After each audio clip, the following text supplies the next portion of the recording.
가상자산에 대한 과세는 한 1년쯤 연기하는 것이 저는 맞다고 생각하고 양도세 중과이기 때문에 이러지도 저러지도 못한다는 입장이 좀 있는 것 같습니다. 한 1년 정도로 한시적으로만 유예를 하는데 부동산 가격이 예상외로 많이 폭등했기 때문에 좀 조정할 필요가 있다는 생각이 들고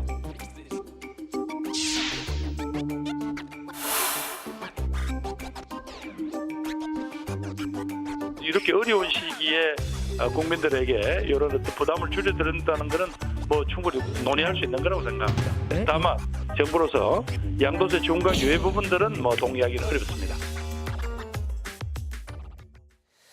예, 두 번째 주제는 이재명의 유예로 잡았습니다. 가상자산 과세부터 시작해서 다주택자 양도세 중과에 대한 유예, 그리고 공시가격 적용 조정까지 일단 세금이 좀 늘어나는 부분은 좀 유예, 동결 안 늘어나도록 하자. 1년 유예를 얘기했습니다. 사실 꼼꼼히 따져보면 이건 좀 과했던 정책도 있을 수도 있을 것 같고요. 시각에 따라서. 또는 대선을 앞두고 세금이 늘어나는 부분에 있어서 기존의 정책을 자꾸 유예시키니까 이건 포퓰리즘이다라는 지적도 있습니다. 먼저 성일종 의원님부터 어떻게 생각하세요? 이재명 후보는 후보부터 유예를 해야 돼요. 후보부터 유예. 그렇습니다. 지금 후보부터 유예를 하고 나와야지. 지금 이 말이 안 되는 이런 국가의 큰 세금이라고 하는 것은 국가의 굉장히 중요한 재정적 정책이잖아요. 이게 흔들리면 안 되는 거예요. 세금의 정책은 정말로 얇고 넓게 걷는 게 맞습니다. 예. 2000년 전에 있었던 그 로마 시대의 제3대 황제가 티베리우스 황제인데 예. 2000년 전에도 얇고 넓게 걷으라고 하는 게 조세의 기본이었거든요. 지금 여기에 지금 이 세금 때문에 지금 민심이 굉장히 돌아섰거든요. 2000년 전에 자, 비해서 지금 양극화가 훨씬 심해질 수 있어서 또 물론 그렇죠. 당시의 얇고 넓게가 지금도 통용될까에 대한 다른 의견이 있을 수 있습니다. 그거는 세금을 다루고 있는 공무원들한테 물어보시면 예. 알지만 그건 아주 원칙이에요. 국민들의 지갑에서 세금을 가져가는지 안 가져가는지 모를 정도로 살살 빼가는 거예요. 국가의 예. 세금은. 자, 그런데 불로소득에 대해서는 다 환수를 해야 한다라고 주장했던 분이 누구냐면은 이재명 지사예요. 표가 이제 70여일 남았잖아요. 그러니까 양도세, 종부세 모든 걸 국민이 원하면 유예하거나 깎아주겠다라고 해서 정말로 있을 수 없는 이 혼란스러운 상황을 이 방향성도 이렇고 국가 경영에 대한 철학도 지금 혼란스럽습니다. 그렇기 때문에 저는 네네. 후보부터 유예하라 말씀드립니다. 예. 네. 그 성 의원님 말씀 들으면 예전 조선시대 때 예속 논쟁을 보는 것 같아요. 이게 정책에 대해서는 이 정책이 왜 나왔고 그다음에 문제점이 무엇이고 상황이 이렇게 바뀌었는데 거기에 적절하게 어떻게 대처를 할 것인가 그 말씀을 해주시는 게 저는 좋을 것 같고요. 이 가상자산은 지금 아직 가상자산을 투자하는 투자자에 대한 보호 법률안이라든가 또 가상자산 화폐를 거래하는 사업자에 대한 어떤 개념 규정이라든가 예. 법과 제도가 미비하기 때문에 이것은 이런 것을 갖추고 나서 1년 후에 그다음에 그 소득이 실현될 때 과세를 해도 된다는 입장에서 유예를 한 것이고요. 다주택자 양도세 중과는 지금 이제 집값이 전국 부동산 값이 되게 보합이거나 아니면 다시 하락하는 추세가 오기 때문에 이 다주택자 분 중에서 관망을 하시던 분들이 이제 집값이 떨어질 것 같으면 다주택을 갖다가 분명히 매물로 내놓을 텐데 이 양도세 중과 유예 기간이 그냥 끝나게 된다면 다시 또 이게 대책이 그러니까 그 어긋날 수 있어서 예. 그거에 대한 6개월, 9개월, 1년의 시한을 두고 중과세율도 조정하면서 가장 실용적인 정책을 제안한 게 아닌가 그렇게 생각이 됩니다. 공시가격은 그렇게 보시면 될 것 같습니다. 지금 코로나로 온갖 민생이 어려운데 다들 국민들, 기업들 또 정부까지 고통 분담을 해야 되는데요. 그 면에서 보면 지금 정부가 걷어들여야 될 공시가격을 적용해서 걷어들여야 할 세금 중에서 정부가 고통 분담 차원에서 공시가격을 현실화시키는 거를 지금 2030년까지 계획이 짜여져 있는데요. 2030년까지 계획 중에서 1년을 잠깐 유예하자는 거예요. 그다음에 또 1년 더 유예할 수 있는 거고 그거는 장기적인 계획 속에서 판단하면 되는 건데 이거는 국민의 고통을 덜어주기 위한 이것도 역시 실용적인 정책이고 예. 이재명 후보의 정책 스타일이라고 보시면 될 것 같습니다. 앞서 만약에 이재명 후보의 정책 스타일이라면 큰일 나는 일입니다.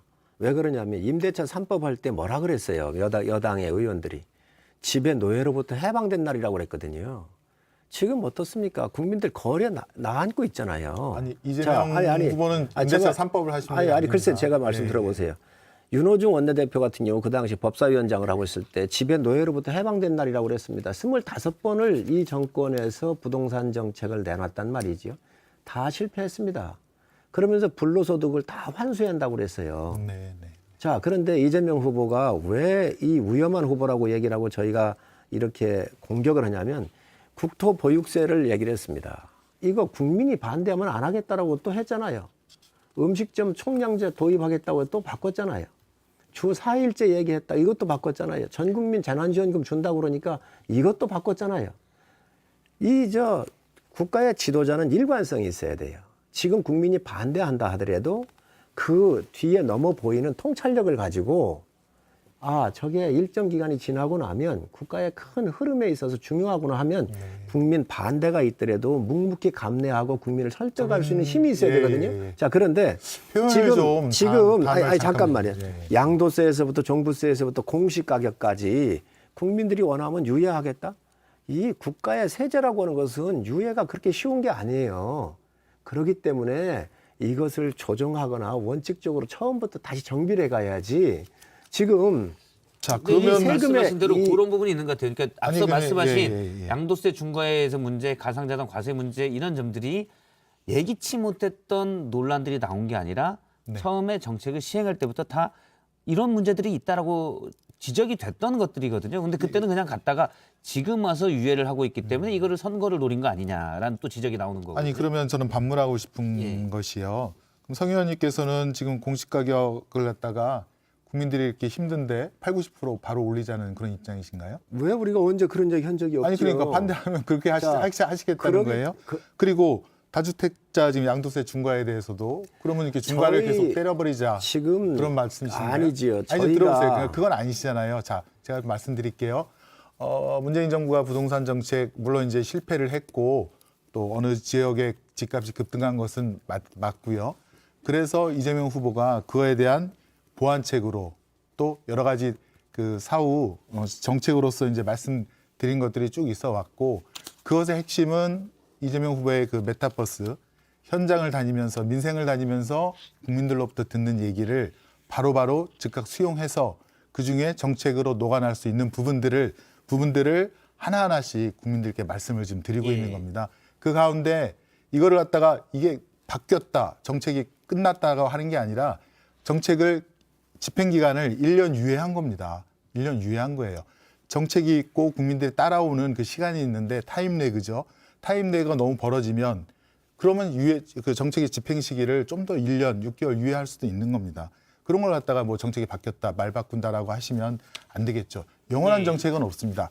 국가 계획 중에서 가장 긴 게 5년입니다. 5년의 장기 기간 속에서 그 단기마다 이런 정책들이 나오는데 큰 틀에서는 현상 문제에 대해서 바로바로 대처하는 게 이재명 후보의 유연성이라고 보시면 될 것 같습니다. 김 의원님 말씀을 말꼬리를 잡을 생각은 없고요. 뭐 메타버스 타서 국민 이야기를 듣고선 이런 정책의 유연성을 발휘한다 그러면 큰일 나는 일이에요.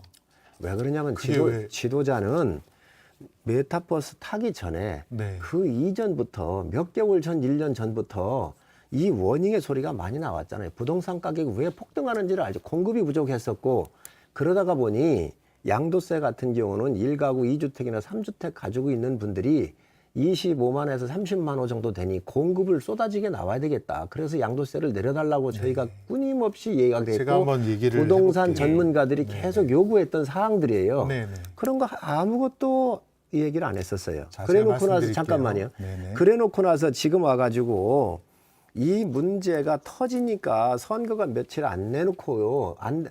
며칠 안 남으니까 표를 의식해가지고 이런 정책을 내놓는 것이 과연 국가 지도자로서 표 앞에서 흔들리는 마음이 이거보다 더 엄혹한 상황이 왔을 때 어떡할 거냐는 거예요. 그래서 지금 이재명 지사가 굉장히 불안한 후보다.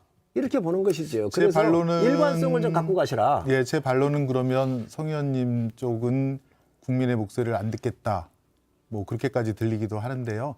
이재명 후보는 지금 성남시장 그다음에 경기도지사로서 시민 그다음에 도민의 목소리를 충분히 들어왔고 도민에게 약속한 공약들 95% 이행률을 보일 정도로 실용적으로 정책을 민생을 잘 돌봐왔다고 생각합니다. 이끌어왔다고 생각을 하고 있고요. 지금은 이제 후보로서 대통령 후보로서 이제 국가 전반적인 세제라든가 또 가장 국민들이 지금 답답해하고 있는 공시가격 적용이라든가 이런 거 예. 문제에 대해서 이제 하나하나 답을 드리는 거고 그것은 이제 당정이라든가 협의를 통해서 결론을 내면 될 것 같고요. 지금 예, 이제 알겠습니다. 네네. 뭐 저희가 시간을 계속 그렇게 비슷한 얘기를 하면 제가 요거 제가 마무리 좀 그런가요? 하겠습니다. 예. 이재명 후보를 유능하고 일 잘한다 95%의 뭐 이 공약을 이행했다 그러는데 전 이거 동의할 수가 없습니다. 시장 나가면요 뭐 보도블록도 공약이고 뭐 이렇습니다. 그러면 제일 대표적으로 잘한 공약이 있으면 내놔봐라. 대장동밖에 없습니다. 계곡정비밖에 없습니다. 이런 게 과연 공권력을 이용을 해가지고 나쁜 짓 하는 게 과연 유능한 겁니까? 그래서 국민의 목소리를 안 듣겠다는 게 아니라 국민의 목소리를 야당이 어마어마하게 전달을 했어요.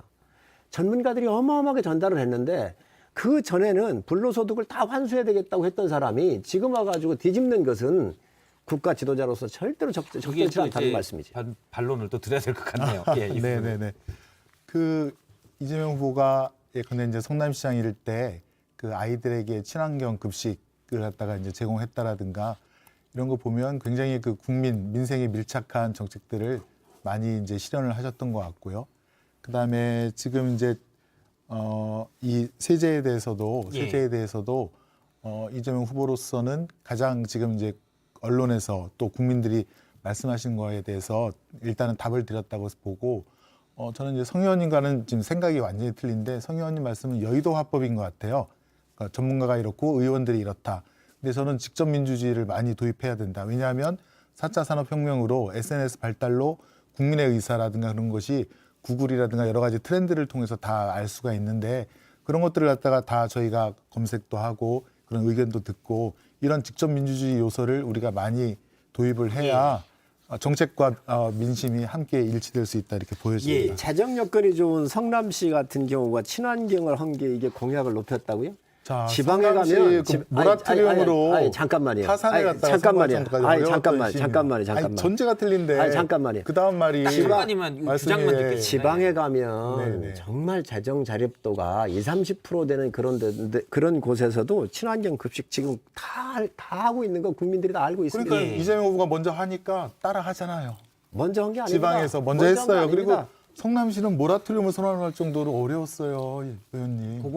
그거는 팩트는 정확하게 모라토리움도 난 다시 한번 돌아보시기 바랍니다. 그때 모라토리움 선언하지 다음 아니하고 주제로, 얼마든지 자체적으로 할 수 있었습니다. 예. 앞서 이제 친환경 급식을 어디서 먼저 했는지 제가 확인을 미처 네, 못해서 네, 네, 그 부분은 양쪽의 두 분의 주장만 듣도록 하겠습니다.